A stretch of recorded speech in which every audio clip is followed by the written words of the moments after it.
Vamos iniciar mais um momento falando a respeito da alfabetização e letramento, a nossa segunda aula, tá? Primeiro ele começa falando a respeito de linguagem. Nós teremos a oportunidade de discutir bastante sobre isso. Ele é um campo muito amplo que abre o nosso debate para vários questionamentos. Nós teremos a nossa live interativa, onde nós vamos estar juntos após vocês assistirem a aula de vocês, onde nesse momento vocês fazem as anotações das dúvidas pertinentes que vocês tenham. Depois desse momento que vocês assistirem o meu vídeo também, se ainda ficar algum questionamento que vocês ainda tenham, anotem, para que a gente possa juntos na live tentar sanar o maior número de dúvidas possíveis, para que esse conhecimento se torne realmente significativo, certo? Eu enviei para vocês 2 vídeos, deixa eu colocar isso aqui, que vão fomentar a nossa discussão. Primeiro fala sobre alfaletrar na educação infantil, quais são os processos iniciais da questão da alfabetização, como é que se trabalha essa evolução linguística dessas crianças. E na sequência eu enviei para vocês também, está no grupo de vocês, um vídeo de Magda Soares. Vocês vão ter aí a oportunidade de ver. Quando a gente fala de alfabetização e letramento, a gente tem Magda Soares como um suporte riquíssimo, uma mulher de um conhecimento muito grande nessa área de alfabetização e letramento. Os vídeos de Magda Soares são extremamente dinâmicos, porque ela traz não só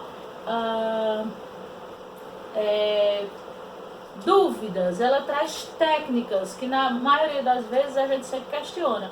Eu sei o que é que está errado, eu sei o que é que está faltando, mas eu não sei o que fazer para melhorar ou para sanar essa dificuldade que os meus alunos estão encontrando na questão da sua alfabetização. Então, às vezes a gente sabe qual é o problema, mas não sabe quais são as atitudes corretas a serem tomadas para que eles sejam resolvidos. E nos vídeos de Magda Soares, a gente vai ver não só a fala, mas a ação desenvolvida por ela. Quais são as metodologias que ela traz, quais são os jogos que ela desenvolve, certo? Então, assim, Magda Soares ela é muito clara, muito sucinta quando nós nos referimos à questão da alfabetização. Então, é extremamente importante que você ouça o vídeo, que você assista todos eles, né, juntamente com o material da sua aula, com o material que eu estou desenvolvendo para vocês, certo? Os materiais de suporte que é enviado para vocês no grupo. Então, nós estamos aí passando por um momento muito atípico e a faculdade, o NOPAR, em conjunto com todos os seus colaboradores, vem desenvolver a melhor forma de fazer com que vocês continuem os estudos de vocês da forma mais dinâmica e significativa possível. Então, nós precisamos da colaboração de vocês, da ajuda de vocês, né? Então, estamos todos aqui imbuídos no sentimento de tentar fazer o melhor possível para o andamento dos estudos de vocês. Mas a gente precisa da colaboração de vocês na realização, na participação dessas lives interativas, assistindo esse material que é enviado para vocês, para que nós possamos discutir e a partir daí a gente fazer com que esse conhecimento torne-se realmente significativo, tá? E aqui a gente tem, quando se refere ou quando faz a diferenciação a respeito de linguagem, é a capacidade que os seres humanos têm para produzir, desenvolver e compreender a língua e outras manifestações como pintura, a música e a dança. Já a língua é um conjunto organizado de elementos, sons e gestos que possibilitam a comunicação. Elas surgem em sociedade e todos os grupos humanos desenvolvem sistemas com esses fins. Então, eu preciso observar qual é a diferença que existe entre linguagem e a questão do letramento, né? Quando a gente se refere a letramento, eu estou me referindo ao resultado da ação de ensinar ou de aprender a ler e escrever, o estado ou condição de adquirir um grupo social ou um indivíduo como consequência de ter se apropriado da escrita. Então, quando eu falo de letramento, eu estou me referindo à ação desenvolvida de ler e de escrever. quando esse aluno ele consegue desenvolver as habilidades que são necessárias para conseguir desenvolver a leitura e a escrita. Então aí eu posso considerar esse aluno letrado. O que é ler e escrever? Como é que você faria a definição dessa pergunta? Né? Como é que você considera que seu aluno está letrado? Porque quando você consegue desenvolver essas duas habilidades de ler e escrever, você é um ser humano letrado. Né? E como é que a gente pode verificar se nós temos várias fases de leitura, várias fases de escrita, quais são as percepções que eu preciso ter enquanto educador para dizer que meu aluno é letrado? Né? Então, quando a gente se refere à questão da leitura, eu preciso ter o domínio desse contexto, eu preciso fazer uma leitura de texto e eu preciso entender o que é que o texto significa. Porque muitas vezes você pode codificar aquelas letras, você pode conseguir ler, mas você não consegue interpretar o que você leu. Então isso faz com que você não tenha desenvolvido todas as habilidades necessárias quando se refere à questão de leitura, certo? Então eu preciso conseguir ler e entender o que o texto quis me passar. Então isso faz com que eu esteja com o domínio das habilidades de leitura. Quando você vai para a questão da escrita, eu preciso conseguir fazer uma escrita compreensível, mas eu preciso também compreender aquilo que eu estou escrevendo. Quantos e quantos alunos nós não temos na nossa sala de aula que são chamados de alunos copistas? Né? São aqueles alunos que fazem cópias divinamente bem, mas que não conseguem ler. Né? Então, por isso que, para que você seja considerado letrado, essas habilidades elas precisam estar em conjunto. Você precisa conseguir transcrever aquilo que lhe foi reproduzido, aquilo que está sendo apresentado num jornal, numa revista, mas você precisa também conseguir fazer a leitura e a interpretação daquilo que você escreveu.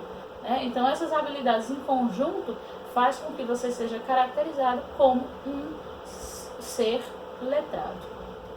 É possível ler, escrever, mas não compreender? Né? Existe muito essa questão, que é justamente os analfabetos funcionais que nós temos. E, infelizmente, eles são um número muito crescente na nossa sociedade. Quando a gente fala de analfabetos funcionais, são pessoas que leem, são, na grande maioria das vezes, pessoas que leem fluentemente, tudo dentro dos parâmetros que são observados, né? Ela consegue escrever, ela tem uma escrita muito boa, mas a partir do momento que você faz uma discussão sobre aquela temática que foi lida, aquela pessoa não consegue desenvolver o raciocínio. Então significa que ela fez uma reprodução das letras, porém ela não consegue compreender aquilo que ela leu. Ela não consegue debater sobre aquilo que ela acabou de ler. Então não houve a compreensão, não houve a absorção daquele conhecimento para o cognitivo dessa criança, dessa pessoa, né? Porque o analfabeto funcional nós temos eles em várias idades, inseridos em várias etapas do meio educacional. Qual é a função da leitura e da escrita? Então, a função da leitura faz com que você tenha uma amplitude de mundo. Por quê? Quando a gente se refere a uma pessoa que não lê, basicamente, eu sempre faço uma analogia quando eu converso com os meus alunos. Uma pessoa que não tem o domínio da leitura, ela pode ser classificada como uma pessoa cega. Por quê? Porque você está inserido num meio social onde todas as informações são repassadas a você através da escrita. E você observa aqueles códigos e você não consegue desenvolvê-los. Então você tem uma grande dificuldade de locomoção, né? Se você mora numa cidade maior, você tem uma dificuldade maior de se locomover, de pegar um ônibus, de chegar até onde você deveria chegar para desenvolver o seu trabalho, para voltar para casa. Então, para que essas atividades sejam feitas por você, alguém precisa utilizar outras formas de comunicação. Precisa lhe dar pontos de referência, por exemplo. Você vai pegar o ônibus do lado daquela padaria, certo? O ônibus passa naquela padaria, só que nós temos vários ônibus que passam por lá. Como é que você vai saber qual é o ônibus correto que você precisa pegar. Então as pessoas questionam, olha, você precisa pegar o ônibus que vai para o centro, né? Então assim, precisa que seja utilizado com você outros meios de comunicação, que não seja a decodificação de códigos, que o qual você não tem esse domínio, que é a questão da leitura, né? Então você tem uma dificuldade de viajar, mas você vai viajar para um lugar que você não conhece, né, um lugar estranho, que você vai fazer um turismo, uma viagem, alguma coisa do tipo. Como é que você vai para lá sozinho, se você não consegue decodificar esses códigos, você não consegue ler, né? Então assim, é um tipo, né, analogicamente falando, é um tipo de cegueira, né, porque você acaba dependendo de outros meios para que você possa se locomover, né? E o ser humano, ele é extremamente adaptável às realidades e às situações. Então, se eu não consigo desenvolver os códigos da leitura, eu vou precisar trabalhar meu cérebro para utilizar outros meios, né? Para que eu possa me locomover, para que eu possa chegar em determinados lugares. Então, você vai trabalhar o seu cérebro de uma outra forma, tá? Para que você possa realizar essas mesmas atividades. Um aluno pode estar alfabetizado sem estar letrado? O que significa adotar uma perspectiva que considera o texto como unidade de ensino, tá? Então, você estar alfabetizado significa que você domina o básico desses dogmas, que é de leitura e escrita, mas você não está letrado. Por quê? Porque você não tem compreensão daquilo que você leu. Você consegue fazer a leitura, você consegue fazer a escrita, mas você não consegue dialogar sobre o que você leu. Você não consegue compreender aquilo que você leu. Então você não pode ser classificado como um ser humano letrado. Então você está numa das etapas do seu desenvolvimento da leitura e da escrita, mas ainda te falta a compreensão.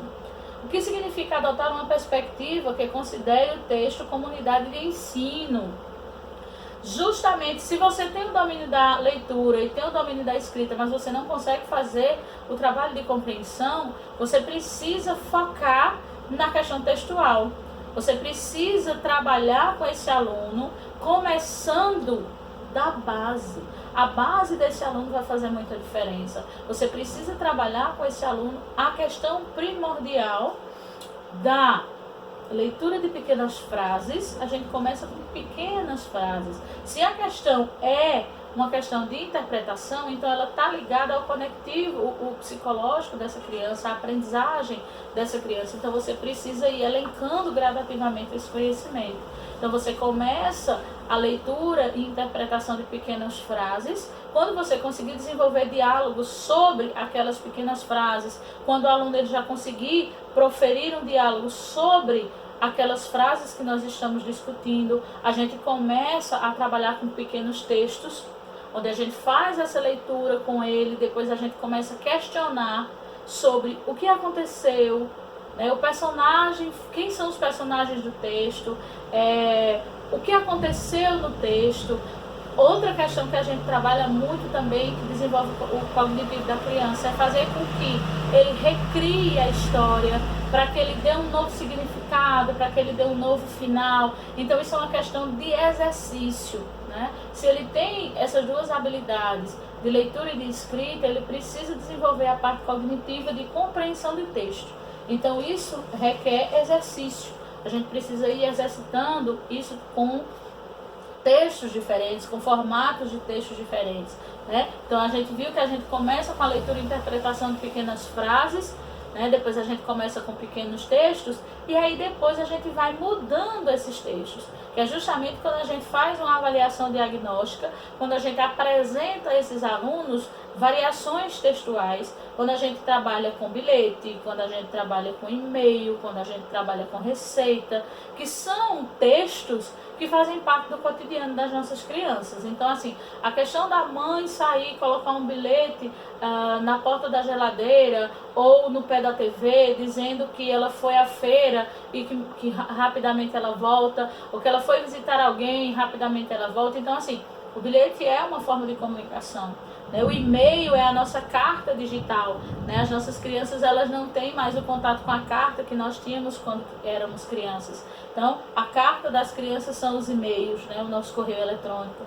E as receitas, a receita é uma constante. Então, nós temos aí uma gama de textos variados. A história em quadrinhos é um texto também que é muito bem aceito pela questão das crianças e faz com que isso desenvolva essa leitura, né? Então, assim, quando nós estamos no processo de alfabetização dessas crianças, a gente só precisa ter cuidado em quais quadrinhos a gente vai trazer para a sala de aula, né? Então, assim, quando a gente trabalha com a questão do Cebolinha, a gente precisa ter um pouco de cuidado. Quando a gente trabalha com a questão do Chico Bento, a gente precisa ter um pouco de cuidado. As crianças, elas podem utilizar essas histórias em quadrinhos, esse gênero textual, mas quando ele já tiver um domínio melhor dessa questão de leitura, quando ele já conseguir fazer o discernimento dessas palavras, né? Porque quando ele estiver iniciando esse processo, é interessante que a gente apresente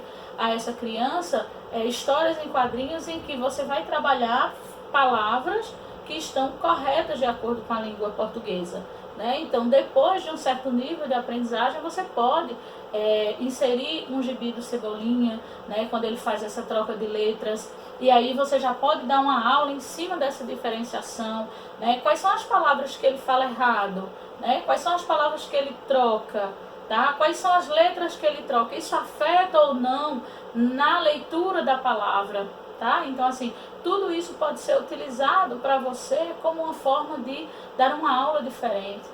A mesma forma você pode fazer quando você estiver trabalhando com as histórias em quadrinhos do Chico Bento, né? Que aí ele tem um dialeto rural, e aí você pode trabalhar essa diferença de linguagem também. Então, assim, a linguagem formal que se fala habitualmente e a linguagem rural que é utilizada na história em quadrinhos é diferente. Quais são as diferenças linguísticas que nós temos, né? Então, assim, tudo isso é uma evolução cognitiva. Então, se eu estou iniciando os meus trabalhos, na minha opinião particular, não acho produtivo que você faça a inserção dessas duas revistas no momento de iniciação. E sim, durante o processo, onde já haja uma maturidade cognitiva dessas crianças, onde ela já possa identificar essas diferenças linguísticas. Então, assim, tudo vai do momento e do planejamento que o professor quiser desenvolver para a sua turma, tá? Então, a gente tem aqui alguns gêneros textuais que são classificados como primários e secundários. Os gêneros são dinâmicos, possuem complexidades variáveis, compõem uma lista aberta, apresentação de conteúdos temáticos, estilos, formas posicionais próprios, são sujeitos a mudanças. Então, esses gêneros textuais, eles vão sendo inseridos a longo prazo no seu desenvolvimento, no desenvolvimento do seu trabalho, de forma a apoiar o seu trabalho, a te dar um subsídio maior quando você estiver desenvolvendo os seus trabalhos, tá? Aí a gente tem o letramento digital, que é esse hábito da leitura, que é um dos problemas que a gente enfrenta de maior dificuldade hoje em dia, que é justamente esse hábito da leitura. Fazer com que os nossos alunos gostem de ler, despertar neles esse interesse pela leitura. Então, é necessário que esse hábito precise ser inserido. Então, hoje em dia a gente tem muitos momentos na sala de aula que são cotidianos, né? Que é o momento da leitura, que é a leitura de leite. Então, é o momento que o professor faz uma leitura para os seus alunos. Existe um momento em que o aluno leva o livro para casa, ele tem a opção de escolha, porque boa parte, eu digo, o projeto que nós trabalhamos, que é o Alfabetizar com Sucesso, então uma das vertentes desse projeto é a questão dos livros didáticos. Então, cada professor, ele recebe uma caixa de livros para que ele possa trabalhar com os alunos durante todo o ano letivo, né? Então, dessa caixa de livros, muitas vezes ele desenvolve a leitura de leite a ser realizada naquele dia. Ele pode trabalhar com o empréstimo dos livros dessas crianças para que eles levem para casa, para que eles façam a leitura para os familiares, e no dia seguinte você pede o feedback desses alunos, como foi que aconteceu essa leitura. Então, assim, é uma forma de você ir inserindo o hábito da leitura, né, nessas crianças, e desenvolva neles essas habilidades. E quando você apresenta essas diferenças textuais, quando você coloca uma diversidade de textos à exposição, né, ao acesso desses alunos, você dá a ele a opção de escolher qual o gênero textual que mais agrada a ele. Então, quando você leva revistas, quando você leva pequenos livros que estão na sua caixa de livro, quando você leva outros tipos de revistas, certo? Então, você dá ao aluno a opção de escolher qual é o gênero que mais o agrada. Programa Nacional do Livro Didático, que é o PNLD, que é o Programa Nacional Biblioteca na Escola, né? Nós temos esses dois programas integrados nas nossas escolas, que o Programa do Livro Didático veio proporcionar às escolas, né, a inserção do livro didático como apoio educacional para os docentes, né? Nós temos aí uma variação de tempo de utilização desse material, tá? Então, assim, vamos dizer que o nosso livro didático ele tem um prazo de 3 anos de utilização. Então, a cada ano subsequente, a gente tem um complemento dessa remessa de livros, mas a gente só recebe livros novos a cada 3 anos. Quando a gente se refere à questão do ensino fundamental 2, a remessa de livros que recebemos nova nesse ano de 2020 tem agora um prazo de utilização de 4 anos. Então, nós só vamos ter acesso a livros novos, né, em 2024. Tá? Então, até os anos subsequentes, a gente precisa ir utilizando, conscientizando os nossos alunos a cuidar desse material. Por quê? Porque esse material precisa ser reutilizado no ano seguinte. Então, você acaba trabalhando a questão de conscientização, a questão de ecologia, entre outros fatores. Então, ele precisa ter o discernimento que aquele material pertence a todos os que estão presentes. Agora, nós vamos fazer a correção da aulatividade da aula de hoje, ok? Olá, alunos! Vamos fazer a correção da aulatividade sobre alfabetização e letramento, aula 2.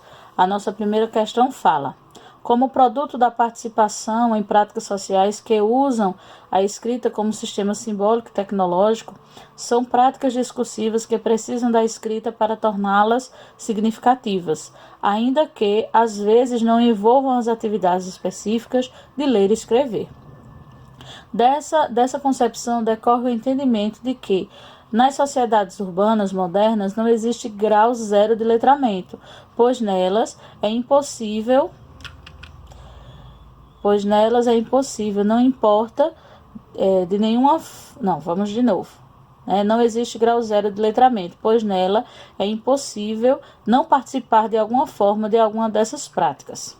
Sobre esse fragmento de Pinto Silva, a gente tem as seguintes questões. A gente vai verificar quais delas se referem realmente a um sujeito letrado. A primeira diz o seguinte: o sujeito letrado utiliza e articula a funcionalidade de cada recurso comunicativo, conforme suas necessidades individuais e sociais. Essa afirmação está correta. Nós tivemos a oportunidade de discutir, no resumo comentado, que as pessoas que não têm o domínio da leitura e da escrita, elas acabam utilizando outros artifícios para se comunicar, para poder se locomover, já que elas não têm essa habilidade de decodificar os códigos, que é a questão da leitura. Na segunda frase diz: o sujeito letrado é aquele que decodifica, mesmo não interpretando a escrita da palavra e nem o contexto. Essa frase está errada, né? Para que um sujeito seja classificado como letrado, ele precisa ter o domínio da leitura, da escrita e principalmente da compreensão daquilo que ele está lendo. Caso ele não faça essa interpretação, né, desse texto, então ele se classifica como um analfabeto funcional, né? Onde a gente identifica que as pessoas leem, conseguem fazer a leitura, conseguem fazer a escrita, mas não conseguem interpretar aquilo que elas estão lendo, né? Então, elas são analfabetos funcionais. Na terceira frase diz: o letramento abrange uma gama de práticas sociais envolvendo o contexto leitor e escritor. Essa frase também está correta. No nosso resumo comentado, nós também falamos a respeito desses vários materiais que podem ser utilizados para facilitar essa questão da leitura e da escrita, através de textos, de receitas, de e-mails, né? São várias formas de você trabalhar, são várias práticas sociais que fazem parte do cotidiano desse aluno, faz parte do convívio dele, que pode ser utilizado como forma de trabalhar a questão da leitura e da escrita. A quarta frase fala que o letramento, embora com muitos estudos, ainda não está presente sua teoria nos estudos oficiais da legislação da educação. Essa daí poderia ser uma pegadinha para muitas pessoas. Por incrível que pareça, né, ela é errada. Quando a gente observa, né, nós identificamos o seguinte, que nós falamos bastante a respeito dessa questão do letramento, nós temos aí partes específicas que discutem e que falam sobre o letramento na LDB. Então, nós estaríamos com a frase 1 e 2, estando ela correta, as demais estão erradas, ok? Vamos para a segunda questão. As novas tecnologias proporcionaram novas formas, não apenas de comunicação, mas de acesso ao conhecimento. Grande parte dos estudantes, menos a parte dos anos iniciais, já tiveram acesso a algum tipo de informação digitalizada. De acordo com essa realidade, leia as preposições e a gente identifica se elas são verdadeiras ou falsas. A primeira diz o seguinte: o professor, em suas práticas pedagógicas, deve considerar a influência que os impactos digitais têm na vida dos seus alunos. Essa é bem óbvia, né? Ela é verdadeira, porque o professor ele precisa se apropriar. Essa influência dos impactos digitais, essa era digital que nós estamos vivenciando agora, ela tem um poder muito grande com os nossos alunos. Então, eles têm um acesso à informação muito rápido, eles sabem lidar com essas mídias digitais com muita facilidade, onde nós, enquanto professores, ainda temos algumas dificuldades em algumas delas. Então, assim, público e notório, o professor ele precisa se apropriar dessas mídias digitais, ele precisa saber qual é o impacto que isso tem, e se ela puder usar algumas dessas mídias a seu favor, vai ser perfeito, né? O professor, em suas práticas pedagógicas, deve propor como objeto de ensino e aprendizagem os gêneros textuais digitais. Perfeito, né? Então, nós temos vários gêneros textuais digitais que podem ser utilizados. Nós temos aí o e-mail, que é o nosso correio digital, né? A gente pode levar uma carta para fazer o contraponto com esses alunos, mostrar como nós nos comunicávamos anteriormente, né? E hoje como é que é feito, como é que o correio eletrônico funciona, como é que as pessoas se comunicam através deles. Nós temos também outras mídias digitais que podem ser utilizadas. Nós falamos a respeito de histórias em quadrinhos no nosso resumo comentado, e é uma mídia digital um gênero textual que a gente pode utilizar também, porque nós temos várias revistas em quadrinhos que estão no formato de PDF, que a gente pode levar para a sala de aula, fazer um trabalho paralelo com esses alunos. Depende muito do que o professor pretenda atingir, quais seriam esses objetivos que ele pretende desenvolver com os alunos. Na nossa terceira frase ele fala: as tecnologias digitais pouco têm influência atualmente na vida dos alunos, por se tratarem de recursos não possíveis de serem utilizados em todos os níveis de ensino. Isso é falso, né? As tecnologias digitais, elas têm muita influência na vida atual dos alunos, independente do nível de ensino que eles estejam desenvolvendo. Então, até na educação infantil, os pequenininhos, eles têm sim conhecimento dessas tecnologias digitais, eles sabem mexer nos telefones dos pais, eles sabem ir no YouTube e escolher os vídeos que eles gostam de assistir. Então, assim, é uma tecnologia que vem chegando, são métodos educacionais que podem ser utilizados, então depende muito da dinâmica que o professor pretende desenvolver na sua sala de aula, mas é uma forma de auxiliá-lo, né? Então, assim, independente da modalidade de ensino que ele esteja inserido, ele pode sim fazer uso dessas tecnologias digitais para facilitar o seu trabalho. Então, a nossa resposta certa seria a letra B.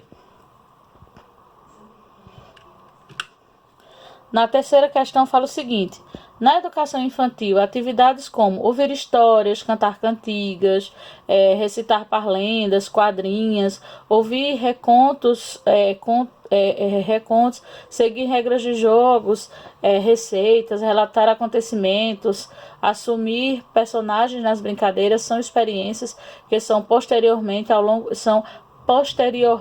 longo do ensino fundamental ressignificadas e ganham nova complexidade, inserindo o estudante no letramento propriamente dito. Isso posto o ambiente da educação infantil. Então, os questionamentos que eles fazem é referente ao ambiente da educação infantil. E aí a gente vai observar. Na letra A diz assim: não deve haver distinção com espaços e outros níveis ou modalidades de ensino, pois na educação infantil não há especificidades. Essa frase aqui, ela está errada. Por quê? Porque aqui, quando nós utilizamos os espaços da educação infantil, a gente precisa explorar o máximo de espaços possíveis. A gente precisa utilizar o máximo que a gente conseguir todos os espaços e todas as vivências que existem no espaço físico que nós estejamos trabalhando, né? Tem espaços para a educação infantil que são riquíssimos, né? De área verde, de parquinho. Então a gente tem que realmente haver a socialização de todos os espaços. Não existe uma distinção de espaços quando você se refere à modalidade de educação infantil. Na letra B diz o seguinte: deve ter apenas alfabeto exposto, para não confundir as maneiras de aprender das crianças nesse período. Essa frase também está errada, né? Então, não existe apenas uma maneira de se trabalhar com as crianças na educação infantil e de uma forma geral. Então, se eu estou trabalhando um alfabeto, eu vou fazer realmente a exposição desse alfabeto, porque a questão visual facilita a compreensão desse aluno, mas a gente utiliza também a questão das músicas, a gente utiliza também a questão do tocar, né, que são os alfabetos móveis que a gente tem nas escolas, para que a criança vá sentindo o formato da letra.